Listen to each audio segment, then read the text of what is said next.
កូនខ្មែរយើងអាចផលិតបាននៅផលិតផលសុខភាពសូមលើកទឹកចិត្តដល់ប្រជាពលរដ្ឋខ្មែរយើងគ្រប់រូបជួយលើកដំកើងផលិតផលខ្មែរដើម្បីកម្ពុជាឡើងពឹងផ្អែកលើការនាំចូលជំរាបសួរនាងខ្ញុំឈ្មោះលីរ៉ូសែលជាអ្នកផលិតមាតិកាផ្សព្វផ្សាយផលិតផលខ្មែរនាងខ្ញុំពិតជាមានមោទកភាពណាស់ដែលកូនខ្មែរយើងអាចផលិតបាននៅផលិតផលសុខភាពដែលផលិតអំពីប្រេងស្លឹកគ្រៃសុទ្ធ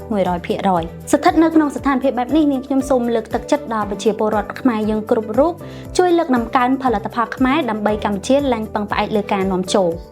បន្ថែមពីនេះនាងខ្ញុំសូមណែនាំផលិតផលម៉ាកកសិករដែលជាផលិតផលខ្មែរដែលកំពុងចរាចរនៅលើទីផ្សារនៅក្នុងប្រទេសកម្ពុជាមានដូចជាផលិតផលប្រេងរឹតសរសៃម៉ាកកសិករស្ប្រៃការពារមូសស្ប្រៃបាញ់បំបត្តិការឈឺចាប់ប្រេងរឹតសរសៃប្រេងខ្យល់និងប្រេងកូឡាដែលជាផលិតផលរបស់ខ្មែរយើង 100%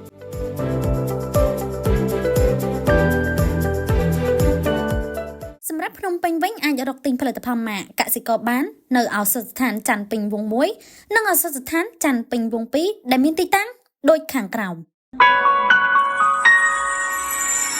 កសិករគិតសុខភាពជាចម្បង